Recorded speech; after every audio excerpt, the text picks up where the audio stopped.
Morning. Happy Friday. Happy end of the term. Last day of class. All that jazz. Pretty exciting. We've got some presentations this morning here real fast we're going to do. But I do want to just remind you that next week, finals week, there won't be any lectures or labs, nothing like that. And Monday by 8 a.m., you're going to receive a link via email to the take-home lab final. And you should print it out and complete it, or you can use your tablet and print it that way. Either way is fine. But you have from Monday until the lecture final on Wednesday to finish it. And the lab final will be just questions over the labs, so I'm hoping it's not a big deal. And then on Wednesday, most of you are in section 01, so we'll meet in this room at 8:45 a.m. For those of you in H1, we'll meet 1:10 p.m. in 2501, like a regular lab room. And at that time, you'll take the lecture final. Lecture final is a series of multiple choice questions over the different chapters we've done. You'll turn in the lab final. You'll turn in the Kinetics 2 lab that we did this week. The final exam prep is also due at that time. And then you're done with Chem 222. We'll talk more about this in a little bit, but any questions? Okay, so Proteus, why don't you go ahead and take the stage and let's hear some stuff.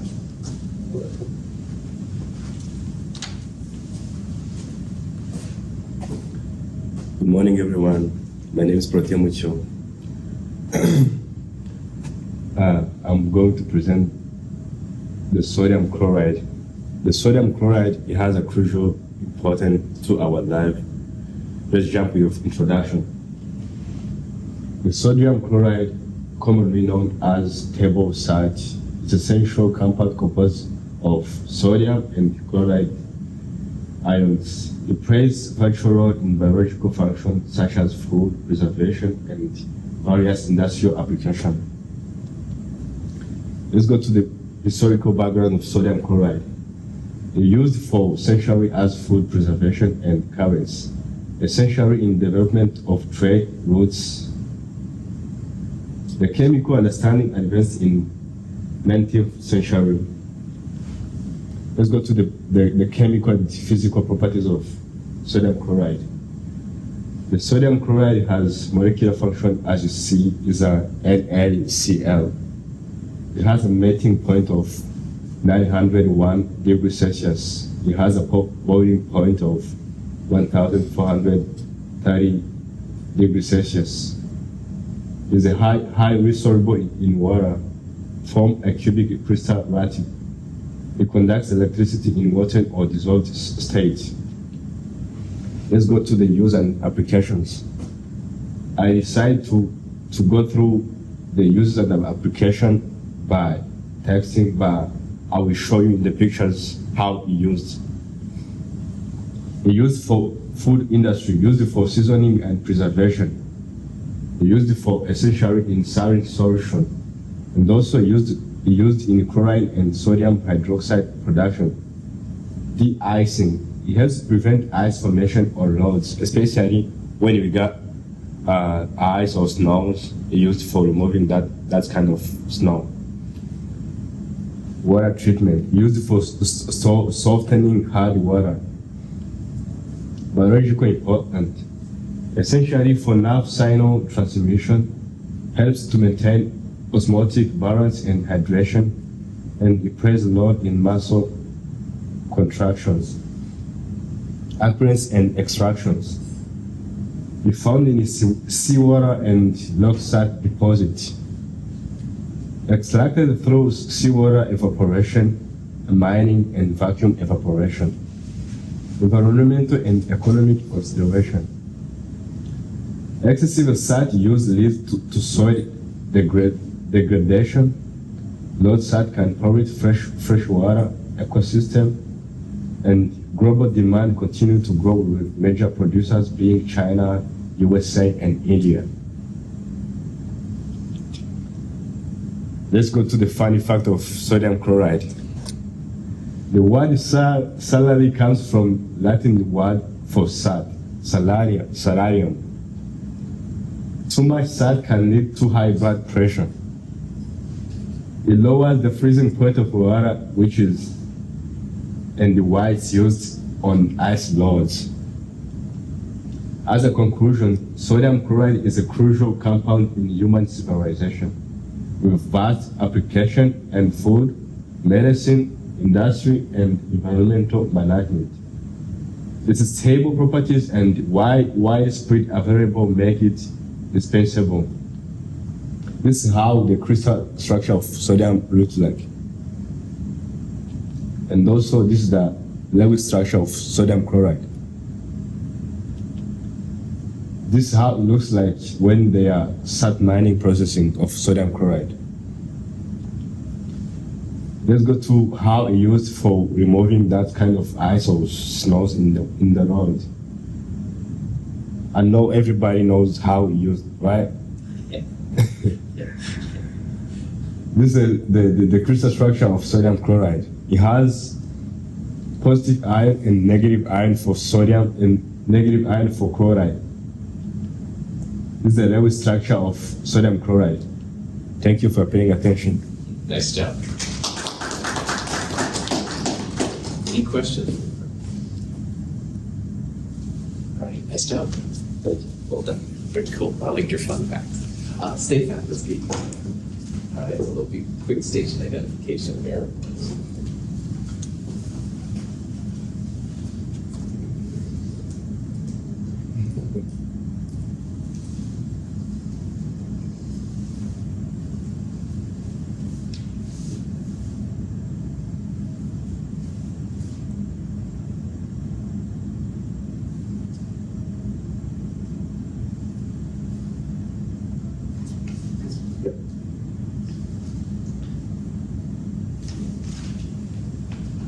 This is, oops, that's a laser pointer. Go forward and backwards. All right, cool. All right. All right. Morning, everyone. Today, I'm going to present my compound, which is nitromethane. So,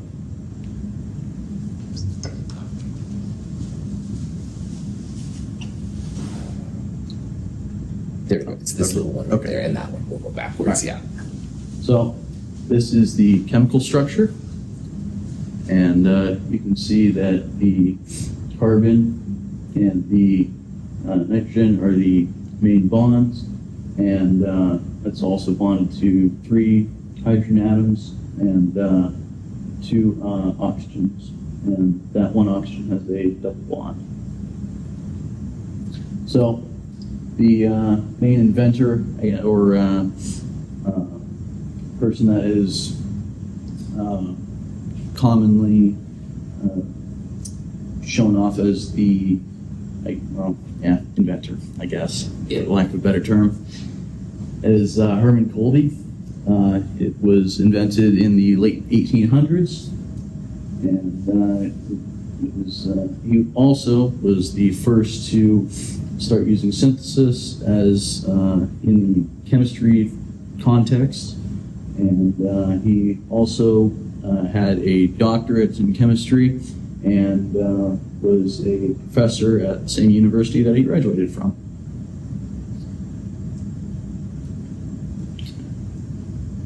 So, more on the chemical properties. The formula is CH3NO2. The molecular weight is 61.4 grams per mole, and that's actually pretty close to propanol, which is used as a solvent and pretty useful in chemistry as well. The boiling point is 101 degrees Celsius, which is pretty high actually. It's higher than what you might think for something so flammable. And it's comprised of the methyl group, which is bonded to the nitrofunctional group, which basically means that it needs less oxygen to be as flammable as it is. And the common uses are, for one, most commonly in motorsports, drag racing. As you saw in the title slide, it was a Top Fuel funny car, or not a funny car, but a rail. And what they use is a mixture of nitromethane and methanol, and that increases the octane rating and basically makes your fuel more flammable, more efficient for combustion, and it allows you to produce more power. But you do have to be wary of all the heat that's produced from it, because nitromethane produces a lot of heat. And so also it's used as an organic chemistry reagent, and it's helped in synthesis of medicine, explosives, and natural chemicals for growing. Also, it's used in explosive manufacturing, but it's not as sensitive as other explosives currently, but it's still been used in history that way. That's it. Cool. Any questions? Yeah. Any questions for Cecily? All right. Nice. Thank you. Yeah. Or I'll get it up for you. Hold on. Yeah. All right. Let's do some. Yes.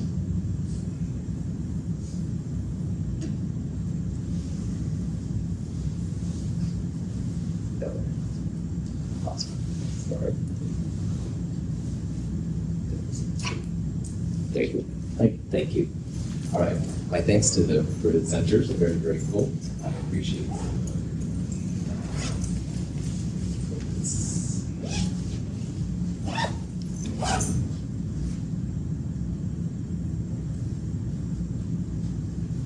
Okay, so as I mentioned earlier, next week, no lectures, no labs, stuff like that. The only time I'll see any of you will be Wednesday.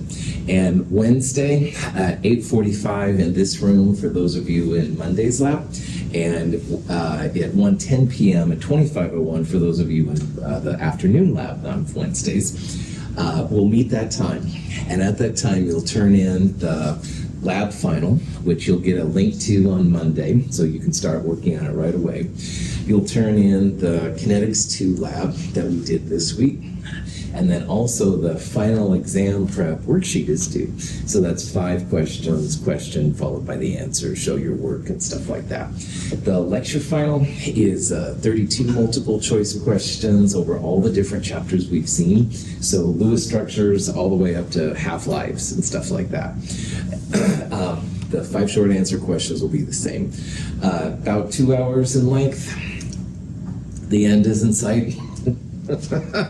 Anyway, sound effects not necessary. Questions? Any of this stuff? Okay.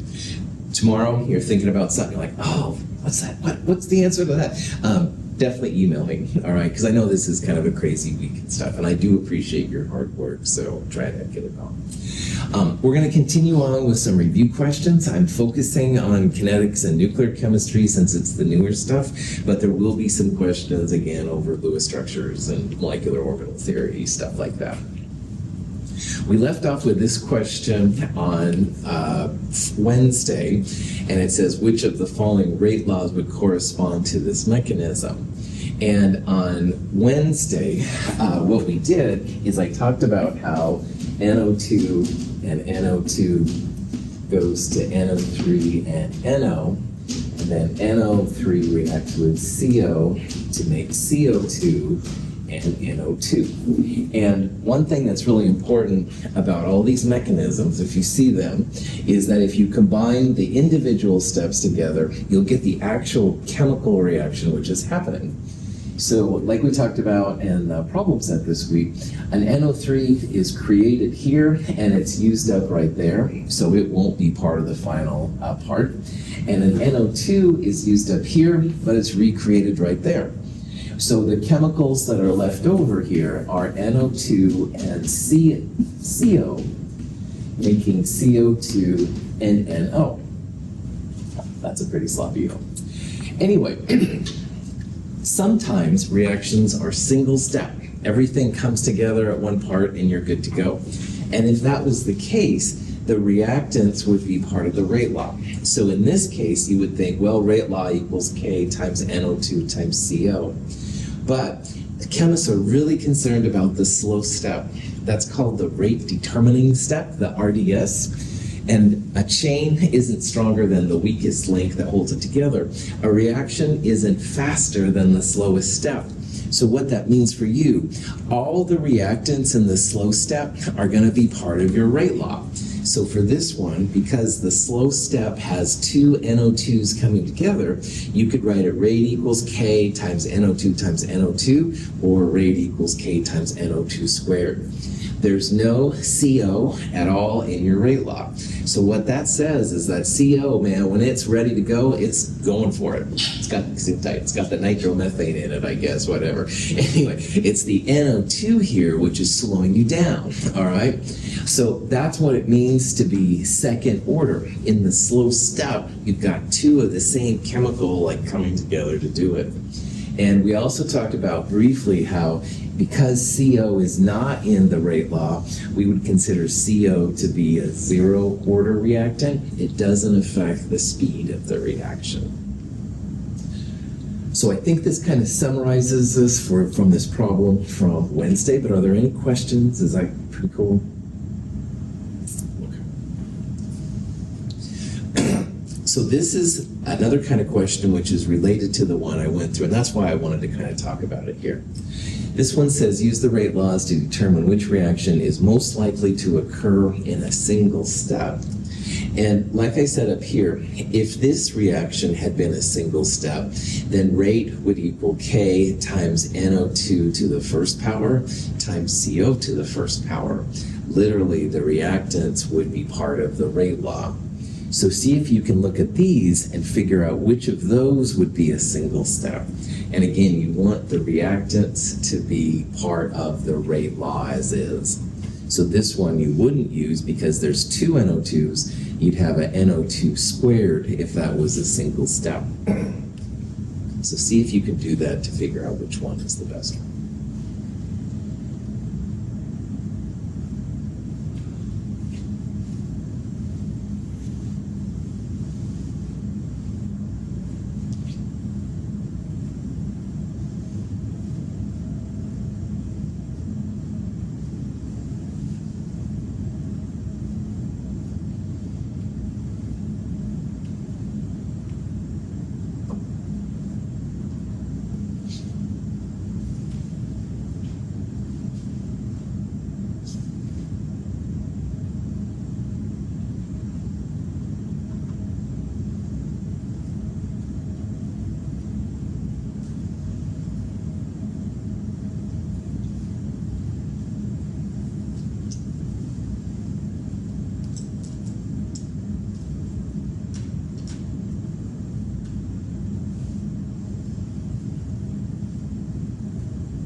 Okay, so if this first one was a single step, we would look at the fact that there's two NO2s and one F2. So if it's a single step, then the stoichiometries, those coefficients in front, are the same as the orders of the reaction. So if this was a single step, we'd have rate equals K times NO2, but it would be NO2 squared.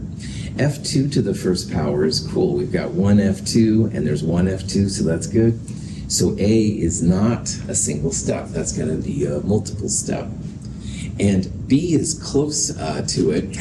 You'd have one H2, and H2 is first order. But bromine would be first order. It wouldn't be half orders. And by the way, you see sometimes these weird half order things, but not in my class normally. But I wanted to point out stupid instructor things, I know. Anyway, this isn't single step. This is something else. However, if you look at C, there's one NO and one O2. So NO, if this is single step, that one means there would be a rate order of 1 for NO, and one O2 means there'd be a rate order of 1 for O2. So C would be the best example here of a single step reaction. And I mean, it may or may not be. There's other things that go into these, but at least this would be the most likely one. This one right here has an NO2, but it doesn't have CO. They would consider CO to be a zero order, so that wouldn't be a good example either. So if it's going to be single step, reactants and rate orders are the same. But a lot of times you don't see that, and that's okay too. Questions? Okay, so here's some questions about catalysts that are kind of cool.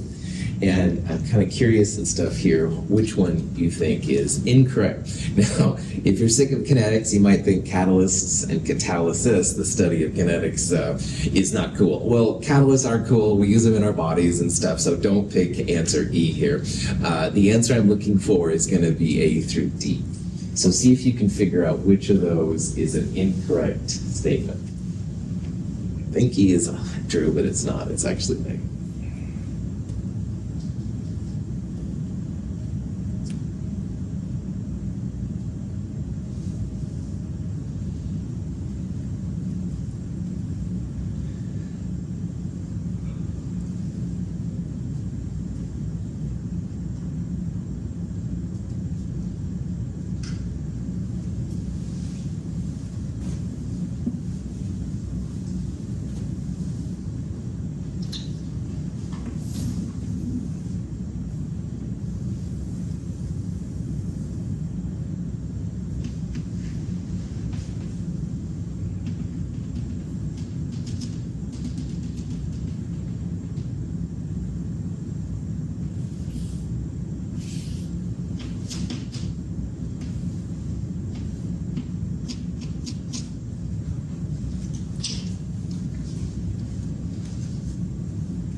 So how catalysts work.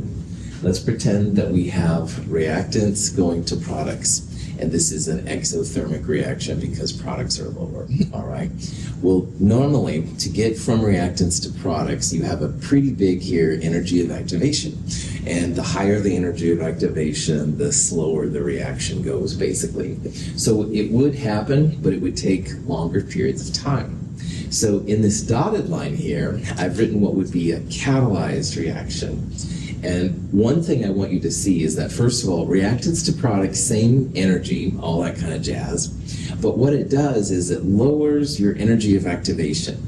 All right, so energy of activation is like me trying to jump over this desk versus me trying to jump over a ruler on the ground. All right, I could definitely jump over the desk, but it would take a little longer. All right, but if I just want to jump over a ruler on the ground, that would be super easy. So as the energy of activation is lower, it's easier for the reaction to get to products. So reactant to products in the catalyzed version lowers your energy of activation down. All right. Catalysts are really cool. They're used up in the reaction and they're regenerated at the end. So you always end up with your catalyst back. So like one platinum molecule I read the other day was doing like 1 trillion transformations before it was finally used up. They really can help make a reaction go faster. So A, a catalyst provides an alternative mechanism is true, all right? In this diagram, the dotted line is the mechanism. And notice it's a two-step mechanism, while the initial uncatalyzed way was single step. So catalysts do provide an alternative way of getting to your product. Catalysts are regenerated at the end, all right? They don't go on forever and ever, but they go on for an awful long time. So you can keep using it over and over and over again, which is cool. C is interesting though. A catalyst does not yield more product, all right? It makes it easier to get to the product, but it doesn't necessarily make more product.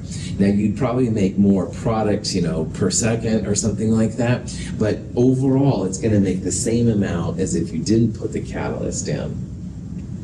It does speed up the forward, i.e. reactants to products, and it could speed up the reverse, products to reactants calculation. It could do that, absolutely. Speeding up is just lowering that energy of activation barrier down. And finally, I know it's the end of the term, and I can't stand chemistry. No, of course I love chemistry, but anyway, catalysts are pretty awesome. Our bodies are filled with them. All the biology things that end in ASE are basically polymer catalysts in our bodies that our bodies use to do different things. So there's a lot of living reasons why it's good to have a catalyst. There's also a lot of inorganic reasons, making products better, cheaper, blah, blah, blah. Questions on any of that? So we're now going to start shifting now towards the nuclear chemistry. This is a question about cobalt-60, and I'd like you to try and figure out how many protons and neutrons there are. This is an isotope of cobalt, and you can use the periodic table to help you answer this question. So see if you can figure out what the answer to this question would be.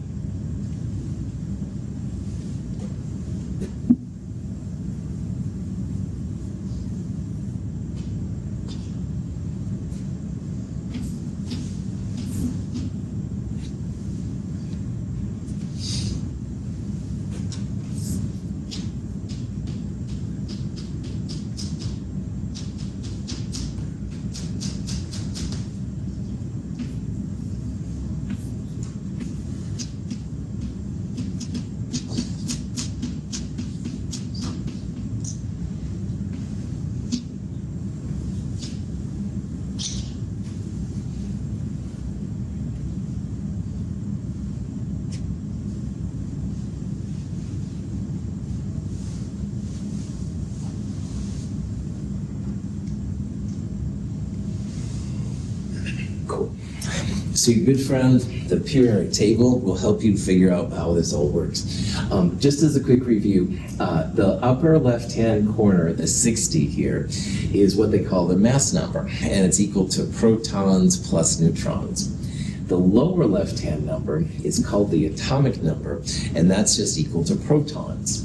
So if we had the number of protons, we could then calculate neutrons. Mass number minus atomic number would be number of neutrons, stuff like that. How do we find the atomic number for cobalt? Good. Yeah, you're both pointing to the periodic tables, loving it. You bet. Good old cobalt up there, part of vitamin B12 and stuff like that.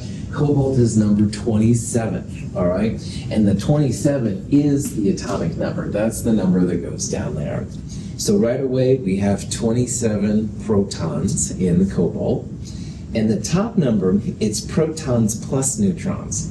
So you take the top number, subtract the bottom number, which you may have to get from the periodic table. 60 minus 27 is 33. So you've got 33 neutrons, 27 protons. Good to go. Questions on that? Awesome. These are useful because you can figure out sometimes what the missing particle is when you're balancing a nuclear chemical reaction. And this is a reaction where uranium-239 is creating neptunium-239. And under this reaction, you lose a particle. See if you can use this information to calculate what that missing particle is.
Okay, so nuclear chemistry is filled with these kind of particles right here. One of them is technically energy, but I call it a particle, bad instructor or whatever.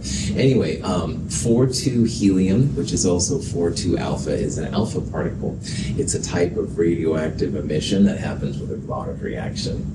A beta particle, which is a lot of times gets the symbol Greek beta, but you can also use just an E for electron, is like a supercharged electron. It's 0 minus 1 beta.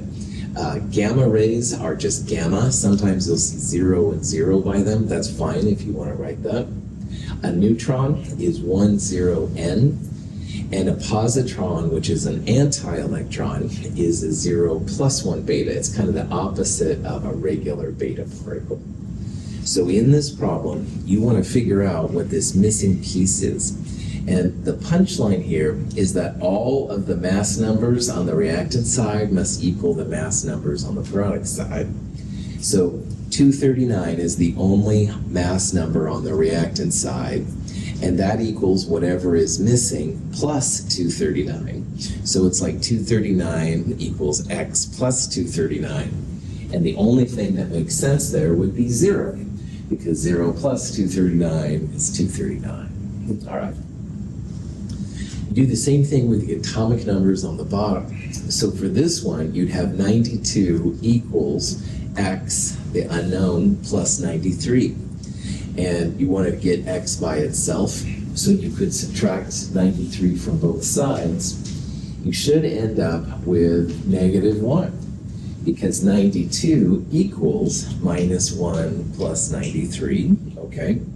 So the negative 1 is what goes down there. And so if you look through all of these, the missing piece would be a beta, or again, you can write an electron right there, which is fine. This is a beta particle. And again, it's totally cool to write just E right there or beta. Either way is fine. Cool. Any questions on that? Here's another very similar problem. You've got something that's missing, but you know that you have polonium-207 and bismuth-2072. So see if you can figure out which particle is missing from that one.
All right, so same game as before. Lower left-hand numbers on the left equal lower left-hand numbers on the right. Upper left-hand numbers on the left equal upper left-hand numbers on the right. So 84 equals X plus 83. The only way to make sense of that mathematically would be to put a 1 right there. And on the top, same thing, 207 equals X plus 207. That's going to be a 0. So if you think about all the different ones, this is going to be what's called a positron. It's an anti-electron, bad news kind of stuff. I think it was Lindsay last quarter that did her presentation on polonium. Is that right? Doesn't matter. Anyway, polonium was used by nuclear kind of, KGB kind of bad people to kill this dissident in London, and polonium is really bad news in your system. But the thing that killed them, the guy, which is kind of sad, was this, I think it was this reaction right here, and making antimatter in your body, not a good thing. So, kind of rough. Anyway. No politics in this class, I'll just shut up now. Questions on the science here, balancing reactions. happened? Did he explode? He didn't explode, but he was sick and there was nothing they could do. They feel it was through tea that he received the polonium, like injection kind of thing. So it's kind of sad. Yeah, so, but, Science. yeah. There's, good force chemistry and the dark side of the force chemistry. So, but again, no politics here. This is just science, man. All right. This is another kind of reaction you can do. Same idea. Now you've got the two reactants making a product, all right? And see if you can figure out what product is going to be made here. By the way, this is called a capture reaction. You're capturing a beta particle to make a new product. See if you can figure out which of those would be the best answer.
Okay, so this time the lower left-hand numbers on the left must equal the lower left-hand number on the right.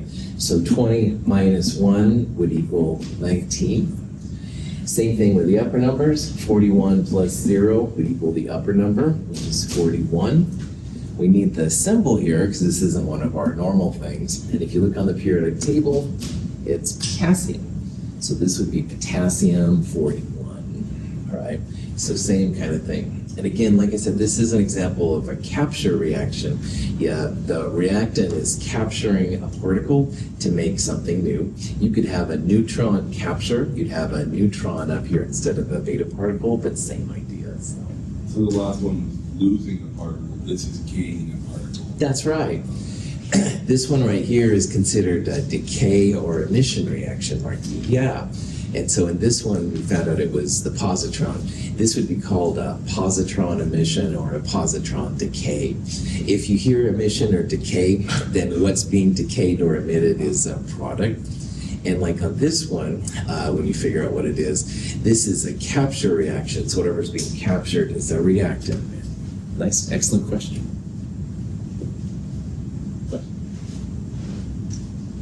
Okay. Here's one that I think is kind of cool. This one says, which one of the following nuclei has the highest binding energy per nucleon? Now, this is a question that you could go through and actually calculate. You take protons and neutrons, make the isotope, difference of mass times speed of light squared gives you the energy, which leads to binding energy. That's a lot of work, but there is an easier way to do it. And see if you can figure out what the easier way is. I'll talk about here why that's kind of important.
Binding energy uses Einstein's E equals mc squared to find the energy. And the last question of problem set 6 was a binding energy question. And it's totally something we could do for each one of these. We'd have to look up the mass of the protons and the neutrons. We'd have to look up the mass of the lithium from the periodic table and go through all the steps from there. But the other thing we talked about is that when scientists look at all the binding energies for all of the elements, you end up with this kind of graph right here. And this graph actually has big ramifications for everybody. And on the left-hand side, these are different isotopes, all right? So these are the different isotopes up there, there. And iron is the highest of all the binding energies possible, all right? So for things like lithium and helium, they're gonna be down here somewhere. They want to be more like iron. All right, because all the chemical reactions ever known, if you can get energy out, they're the ones that are going to happen. The ones that take energy to make them happen, not quite as likely. And we talked about how the lower ones will undergo fusion to become more like iron up there. Now, on the other hand, the ones on the far right, which are uranium, neptunium, plutonium, those kind of things, they're going to undergo fission to become more like iron 56. But iron 56 really is the top of the hill. All right, you can't get any higher than iron 56 is. So in a question like this, if you don't want to calculate it, which would take some time, but you could do it, the next thing to do would you use something like Google, all right? And that's what I did to get these values right here. And you can see that the highest one is, the highest of these energies is nickel. And an MeV is called an omega electron volt. It's equal to so many joules. You don't need to worry about that, but it's the biggest number. But even better than that is if you have a question like this, pick the isotope, the element, which is closest to iron, all right? And on the periodic table, nickel is just 1 or 2 over from iron. It's the closest on the periodic table. Helium and lithium are at the beginning of the periodic table. Thorium is down there by uranium, so that's quite a ways from iron. So pick the one which is closest to iron and you'll be good to go. Energies of activation are super important for us, all right? Because for many different reasons, but one thing is that all of our DNA, our carbons and hydrogens and oxygens, it's all going to go to CO2 and water one day, all right?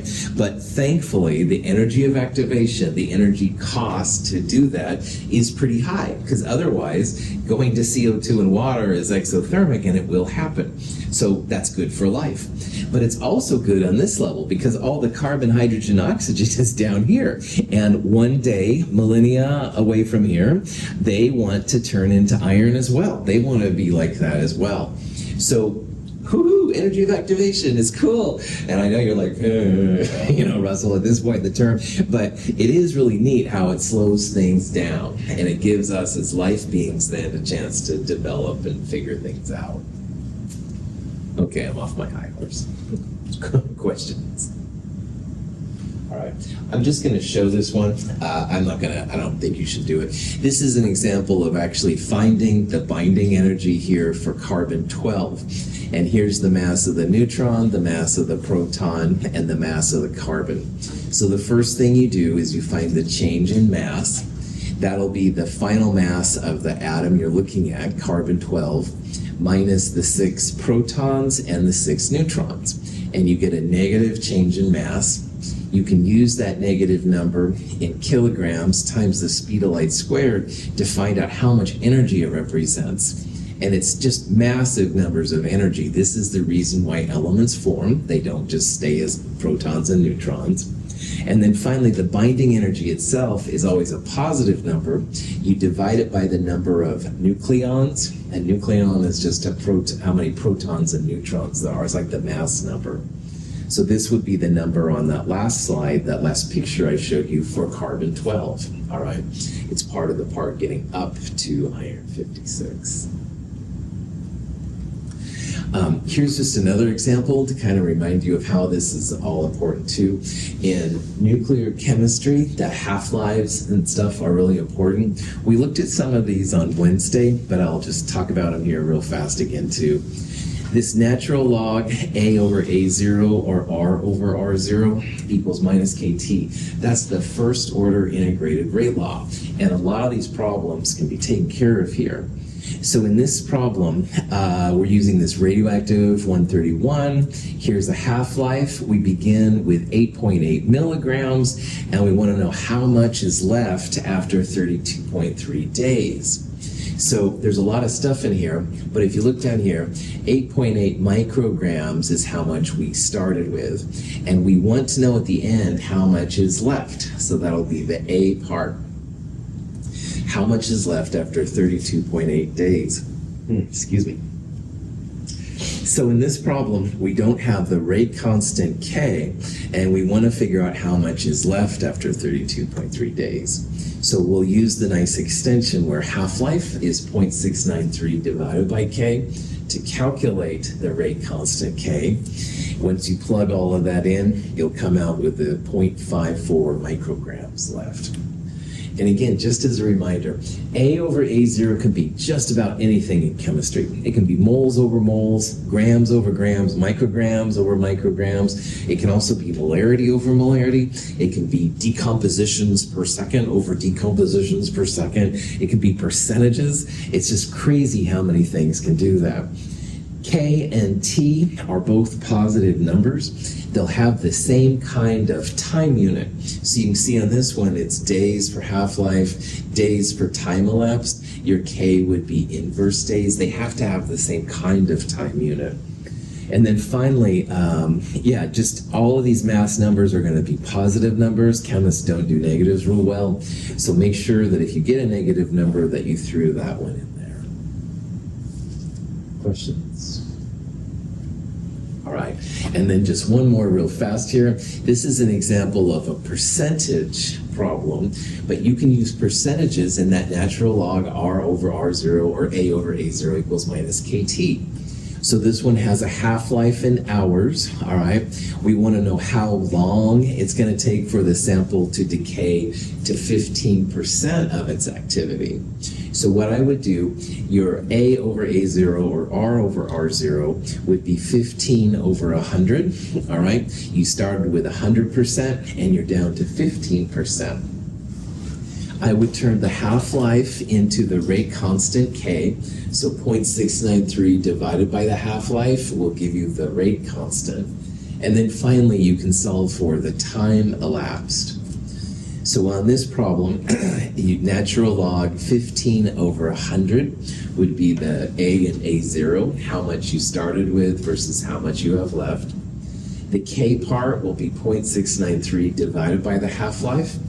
And you want to solve for time, how long it actually is going to take.